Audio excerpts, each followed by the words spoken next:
What's up, guys? It's Richie Rich back yet again, and this time I'm gonna be doing my thoughts on my experience with the PlayStation 4 from Sony. Be sure to check this out.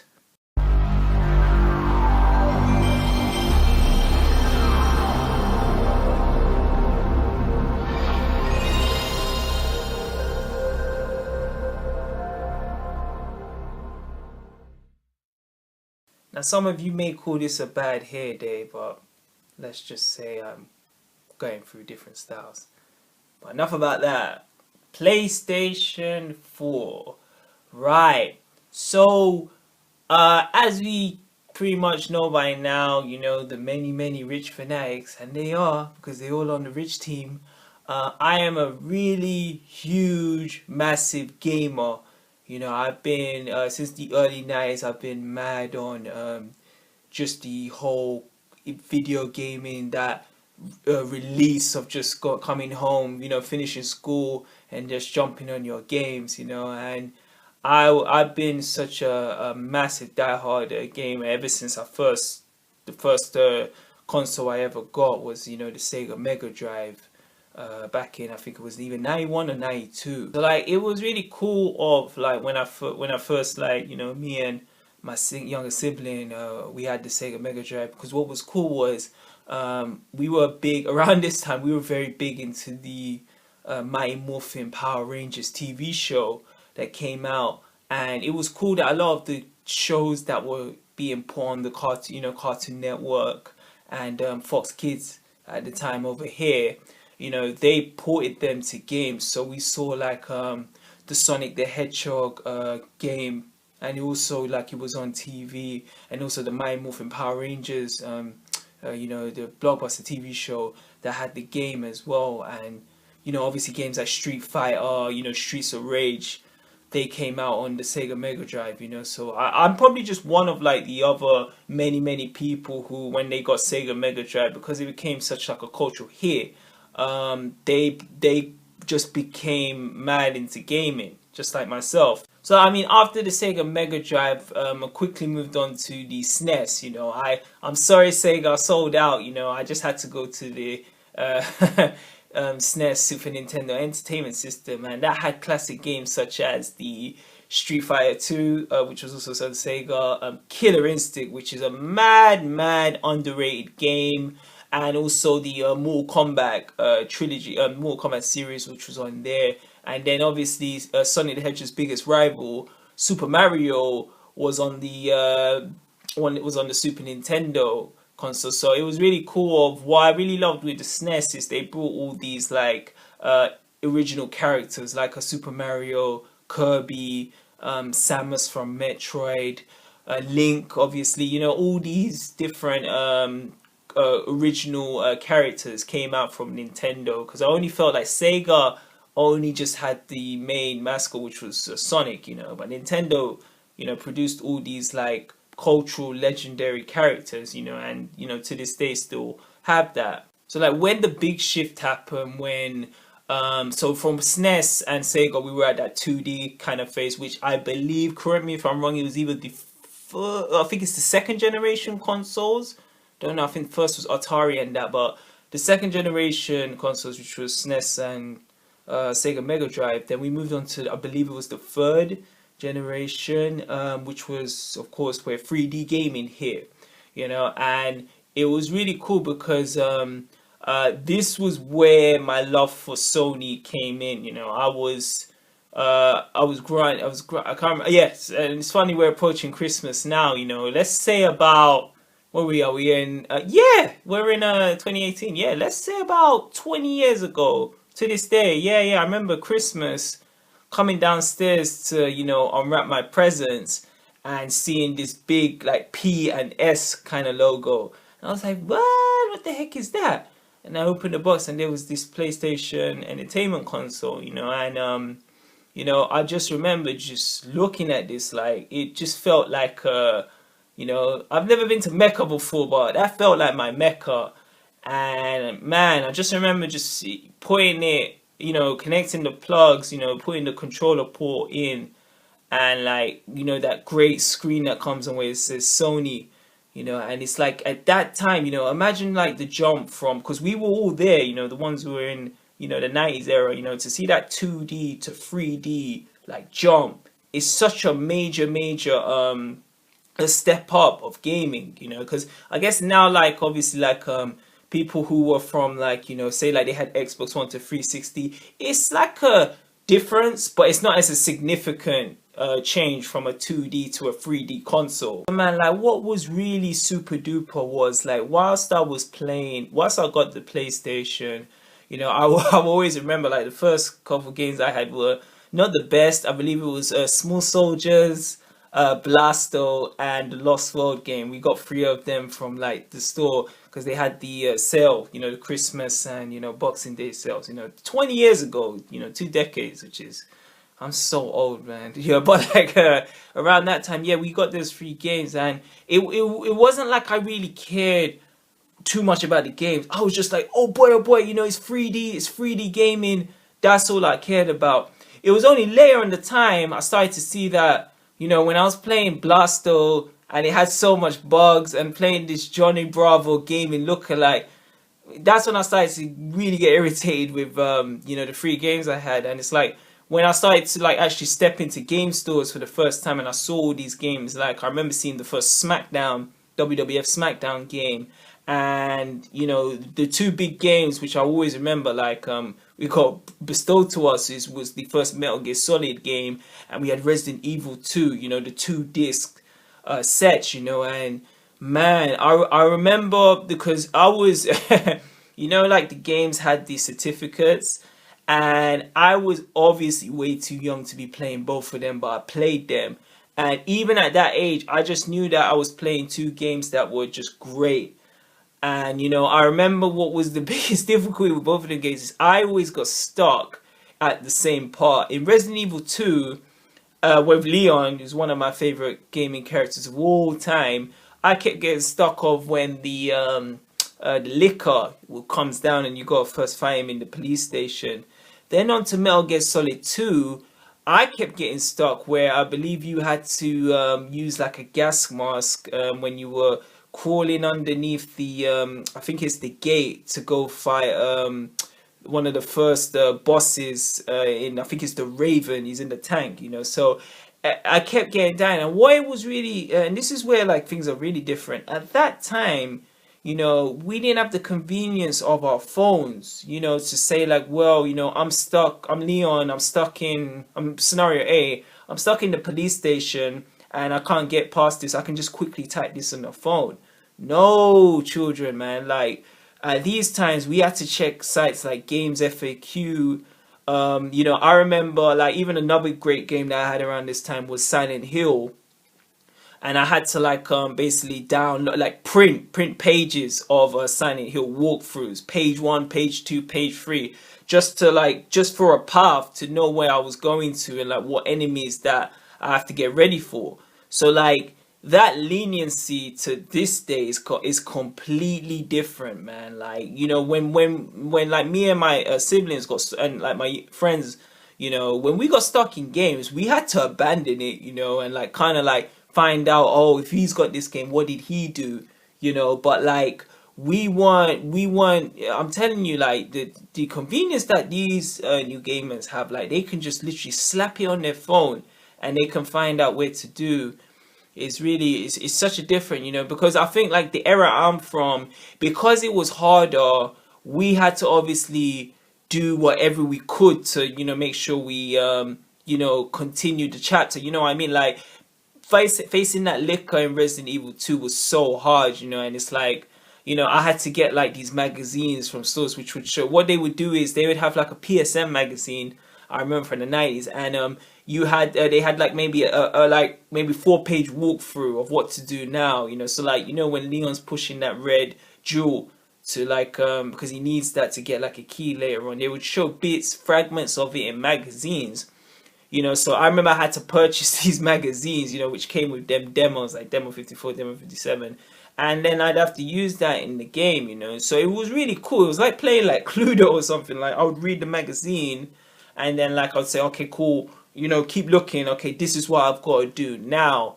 And it just makes it so much rewarding when you actually do it, because you went kind of out of your way to make sure you could pass this this chapter, or like the mission. So like I meant straight, because like the PlayStation was like PlayStation for me was the console where I got really interested into these story games, because just imagine at the same time I had Resident Evil 2, Silent Hill, and I also had Metal Gear Solid. So I'm a very big fan of fighting games, obviously it's like Street Fighter and Tekken, but I'm very good at I'm very love narrative games, I love story games. So when we moved on to PS2, I made sure that those three games, like obviously like Resident Evil 2, Metal Gear Solid, Silent Hill, I wanted to get the next console, to get the sequels, which was the outstanding, and it probably is a masterpiece of a game, the Silent Hill 2 game, the Metal Gear Solid 2, Sons of Liberty, and then Resident Evil, obviously Code Veronica, which is a game I had to return back to, which is another great game. Then its successor, my favorite game of all time, Resident Evil 4. So I mean, I remember just having PS2, and I was never disappointed with PS2 from the moment I got it, because even when I got the console, again, it was in Christmas. It always seems to be a regular occurrence in Christmas. I got PS2, which was in the early noughties, and I just had demos at the time, and it was kind of similar. The games I had at the beginning, which were the early games like SmackDown, Just Bring It, SSX Tricky, Crazy Taxi, Gran Turismo, them games and that. I got them for the bit. Then like when the actual like story games came out, like Metal Gear Solid 2, Silent Hill 2, then later on Silent Hill 3, when them actual story narrative games came, I just became so like invested in playing this console. Yeah, and then like when I was like talking earlier about like obviously the jump from 2D to 3D, when I saw the jump from PS2 to PlayStation 3, I was like, whoa, it became of like where the PS2 was like action, it was action adventure, but it was very like how can I say, you didn't have that kind of open world kind of games, it was definitely Resident Evil 4 was definitely the groundbreaker game that allowed all these other games to emulate of that kind of sandbox open world game. And it was really nice from Resident Evil 4, when you go onto the PS3, you had games like Dead Space, you had the Arkham series, you had what was it, obviously GTA, Metal Gear Solid 4, you had these open world games that were so inspired from the greatness of Resident Evil 4. So I really loved how PS3 did that with these games, and it's like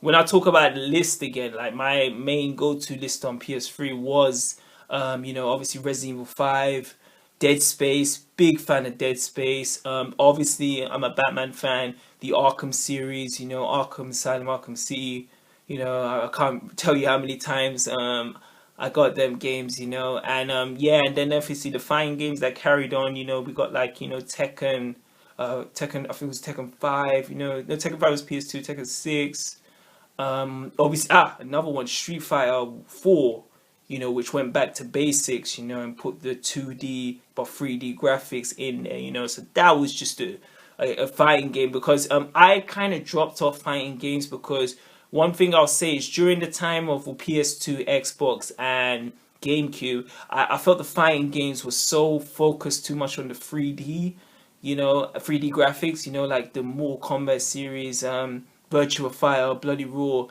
They were too focused on just the 3D graphics, but they didn't really focus on too much like actual combos and gameplays. They always focused on these stories and that, so it was really nice when Street Fighter 4 came out and it just went back to basics, what made the original game great, and just carried it on from there. Yeah, so like with that being said, with PS3 I felt like I had everything, like I always felt like, at this time I don't think a console can get top, because you gotta imagine you had like this media device where you could play movies, you could play DVDs, you can listen to audios. I mean, you could save the movies on a hard drive, and then you could also backward compatible play PS1 and PS2 games. So at my moment, I was like, if they're making a new console, I've got no interest in it, But it was just that kind of feeling of, sometimes you gotta keep with the times and you gotta upgrade. Let me get this PS4, which I was so hesitant to get, and it was really, it was really crazy because once again we fell in Saint Nick's Perfect Time Christmas, and I remember like this is now the 2010s. I was like, well, I guess I gotta get PS4. So what I did, which was a stupid thing, which I wouldn't encourage anyone to do, I listed my PS3 and I sold it before even getting the PS4 because I so badly needed the money because I wasn't working, a proper job as they say. So I sold the PS3 and was like, okay, this money I'll use to get the PS4, which I eventually did, but it's like I had to hustle to make sure I could get that, and it was really crazy because my PS3, it didn't get it didn't get a lot of money, but with all my games and all my media that I'd had for the 8 years on that, because you gotta understand, when I had the PS3, I had stuff that I had from PlayStation, in the 90s, basically put on that console, on the PS3, stuff like, or even on PS2. If you've gone back and checked my videos where you can see my gaming vids, that stuff I did on PS2 way back in the day, like a lot of my cores and create superstars, I made that back on the older generation consoles. But what I did is I was able to save the memory. Like I had the the memory card. I actually backed up the data time ago and just kept it with me. So when the next console would come out, I could just load it up on there. So to sell all of that, luckily I kept the data, and it's like I kept the course. But to sell all of that, that was like a big kind of like device, like selling the back cables off it. I sold all of that memorabilia just to get this PS4 because I thought I just had to, Xbox is kind of creative. I had to jump in, and it's like I remember like I was able to get the PS4, which is always nice when you can get these consoles around Christmas time because you got most time to play it. I remember getting the console and I was just like, WTF, what have I done? So I mean, the biggest thing, all right, with the PlayStation 4 I had the issue with is the original. So I actually got it on the launch year, like the launch when it came out earlier the year. I got it for Christmas time. When I got it, it's like it wasn't fully at its ready stage yet. So I end up getting this PlayStation 4 with it wasn't a media device. So again, I'm someone who loves to watch my movies and TV shows, like Dragon Ball Z, The Simpsons, Batman the Animated Series, Cowboy Bebop, Samurai Jack, my TV series, all my TV shows and movies. I always love to keep that because I love nostalgia. So it really sucked when like I had my external hard drive and I connected it to my PlayStation 4, and it's like it didn't recognize it because they didn't put the program that could allow you to play media content. They put it back later, like way after the release date. But originally, when the console came out, I couldn't watch any of my TV shows, which sucked because PS3 had that feature, And then to add on that PS3 backwards compatibility, I still had PS3 and PS2 discs, even PS1 discs that I kept. Some like obviously I didn't sell when I did this kind of mass bundle to sell my PlayStation 3, but there was some discs I kept, and I was like, okay, maybe it's gonna work for the the PS4, because again, again, back in that day, like I said, information released online wasn't as prominent as it is now. Now they have apps for like when a new console is gonna come out, but it still was kind of in its infancy. So it's like if you don't do your research well before, you wouldn't know. So I ended up getting this console, and I couldn't even play my older games. So it really sucked because when I got the PS4. It wasn't like how before, like when you would get these earlier consoles, a demo would come and the demo would pretty much have a full game. It got to this stage of like where they weren't releasing any more demos, man. You either had to, all right, and this is where it comes from. The PS Network, PlayStation Network that came out, that was basically like saying like, well, instead of like you getting demos, you can get these games online now. So you don't need to worry so much about going to game or GameStop or any of these stores, you can just get these games online. So because of that kind of mass kind of like online market, you don't need to waste any more time with demos, because let's say if they sell the demos for like, you know, $5 and like the original game's $10, what are you gonna do? You're gonna get half of the game or the original game, you know? So you were kind of stuck in this, because what it was is really annoying when you got a console. For one, you can't play any media stuff. I can't play the games that were on the consoles before. So that means I've got to rely on the what the actual PS4 has to offer. And it really irritated me, because at the beginning when I got this console, I was forced to get games that were out that I didn't even wanted to get. Case in point, I end up getting Evil Within, which is probably the biggest piece of trash walking in any game store. I'm telling you, you know, what really annoyed me about PS4, what really annoyed me about the Evil Within game was the idea of that it was just like a bad rip-off of Resident Evil 4. You know, you play with this new character, Sebastian, I was gonna say Sebastian Bach, the rockstar, but Sebastian, who, man, he has to, you have to, throughout the game, you've got to top up his stamina just to run. And I was like, you know, where that game had issues with like the story and like what was going on, it was bad. And it was like, it was, you know, I remember just playing around Christmas time, because that was the only game I had, and I had to force myself to play because I didn't have any games. I only had that. And you know, I just remember the times like the other Christmas where I had like a long selection of games, you know, like when I had like Resident Evil 2 Metal Gear Solid, or in PS3 I had like just multiple games. And then even if I didn't have the games, I could use the games earlier, or I could use backward compatibility. PS4 wasn't with none of that. So I mean, for the first like let's say 4 months, I didn't have no proper games until, yeah, oh man, maybe even longer than that, maybe 5-6 months. I didn't have no proper games, you know. I mean, the only thing that gave me, the only thing that gave me like kind of symbol of hope was the much anticipated Batman Arkham Knight game, which came out in the summer of 2015. You know, and like I said, this is probably the only reason I kept the PS4, because what had happened was I've been waiting for like a proper Batman game forever, you know, and I was stuck in the rut, like as many other DC comic fans, of playing garbage like Batman Dark Tomorrow, Batman Vengeance, you know, Batman Forever on Super Nintendo, you know, the list goes on and on of just like bad Batman games. So when the first Rocksteady game came out, Arkham Asylum, and that was just such a monstrous hit of like, that's how to make a proper Batman game.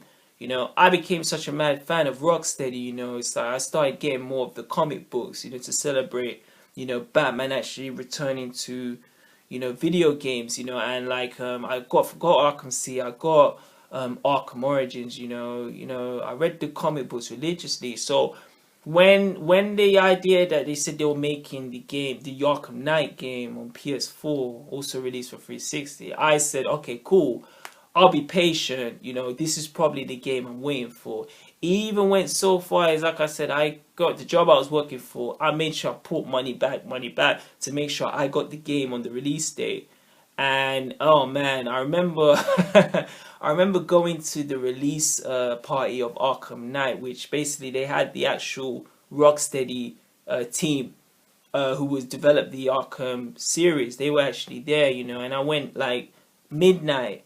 They were launching in a game store, you know, and we had to queue up basically with a token to purchase this Arkham Knight game, you know, like the actual, I had the big pack that had the Scarecrow. I think it had this fair toxin and that, you know, so I ended up paying at least at least over 50, maybe £55. It was a lot of money, you know, and it was really mad because I remember when I got in there and I met the developers and they were like, "Oh, this is the best one. This is you don't know what you're missing when you get that." I was like, "Okay, boss, let's do this," you know. And it was crazy because even when I was there, I remember because the release party was from midnight all the way to in the morning, you know, and I'd finished work, then I went straight there, you know, which I would not recommend that.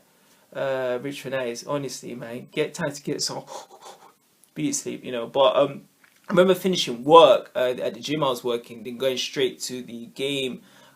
You know, the Batman Arkham Knight release. You know, then I got in, but I was so tired to play it, so I just put it on. I watched the opening scene, and I was like, how is this gonna connect to the Arkham City? Because Arkham City is like it ended pretty much, you know, with Joker, you know, meeting his demise. You know, I felt like it was, you know, it was the end. There wasn't need to make it. And you know, when I see the opening scene, and it was like, okay, they're gonna bring, because what it is like, you know, I've already reviewed Arkham Knight. You know, if you're gonna go check back, you know, I've got a review of that. But where I had the problem with Arkham Knight is it advertised Arkham Origins did the same thing. It advertised it as, we're putting a new villain as the main.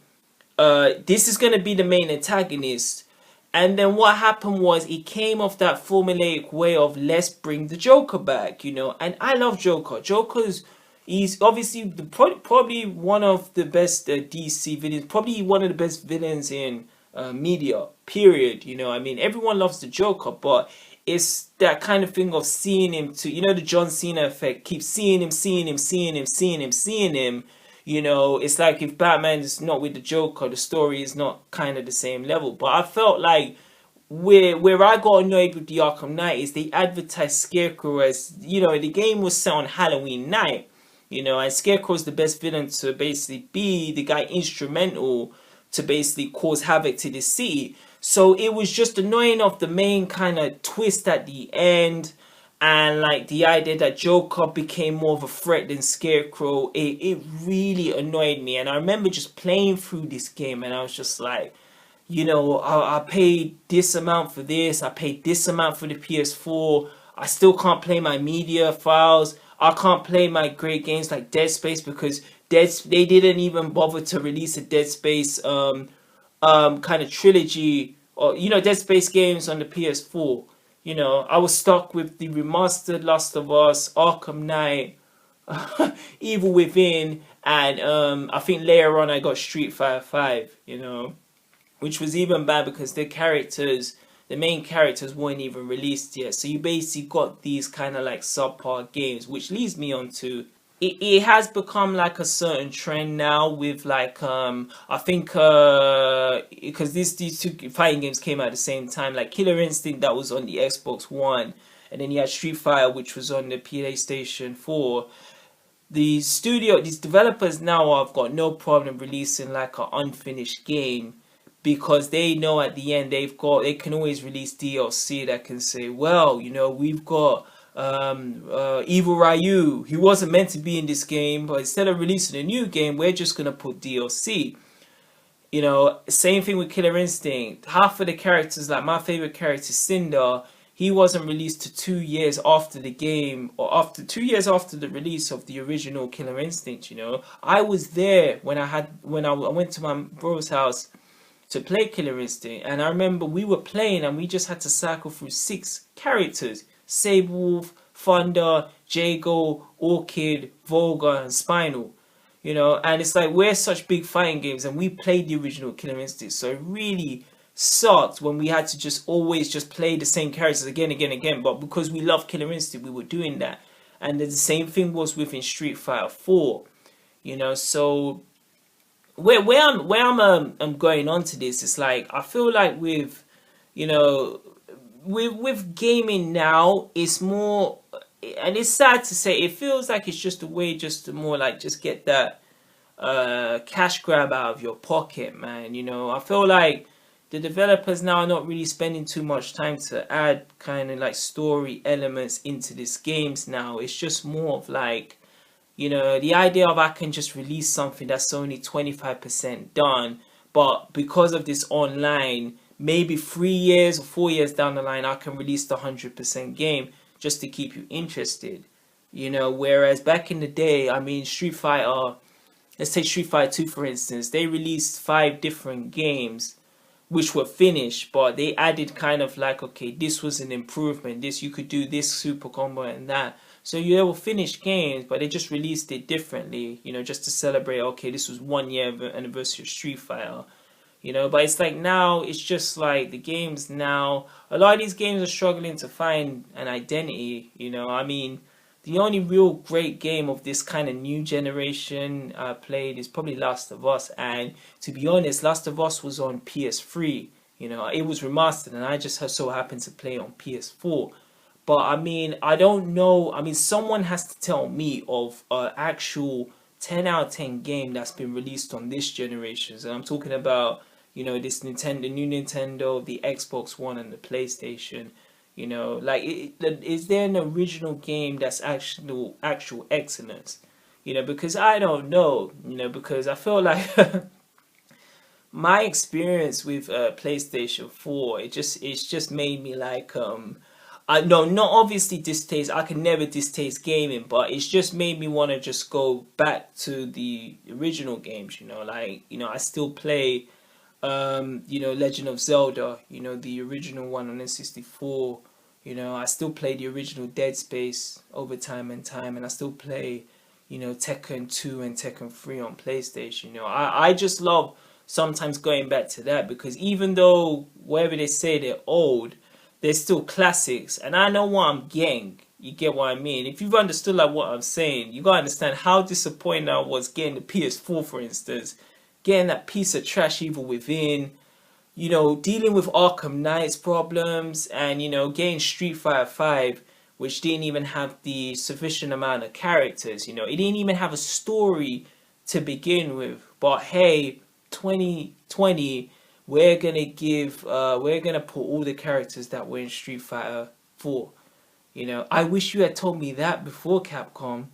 But yeah, man, that's just my deal with like PS4. Like at the moment, it was funny, and where I lead this on is yeah, I actually sold my PS4 I actually sold the PS4 to go be with the village girl at the time. You know what I mean? Which it's funny now, because at the time I regretted it, because I was like, why did I sell it for this this Tanadeni woman? I was just bringing a bit of Creole, when I get dissed by another and that. But yeah, that's my experience on the PlayStation 4. Let me know what your experience is on these new consoles at the moment. Like, is there any like great games that I'm not aware about? Did you kind of have that same kind of like, like when you got the console, like there were not really any great games, it wasn't as a great media device as the Xbox 360 or the PlayStation 3? Did you think the controller sucked? Just please let me know, because I just feel like the way gaming is now, I think the real true gamers like me and someone I know, they're always going to be forced to go back to the classics. You get what I mean? Whereas like back in the day when I had PlayStation, I was looking forward to PlayStation 2. When I had PlayStation 2, I was looking forward to PlayStation 3. But when I had PS3, then I was looking to PS4, and then just having a console that just didn't really, as a gamer, didn't really have like actual story games like a Resident Evil 4 or Metal Gear Solid, 2 or Snake Eater. Just having that, it just felt like a colossal waste of money and that. But that's just my experience, Please let me know what you gamers have had this experience with. Okay? Yeah, so guys, that was my thoughts on PlayStation 4. Again, if you've got any comments, just like drop that in, get back to me, and let me know, let a brother know. Peace, 2 fingers.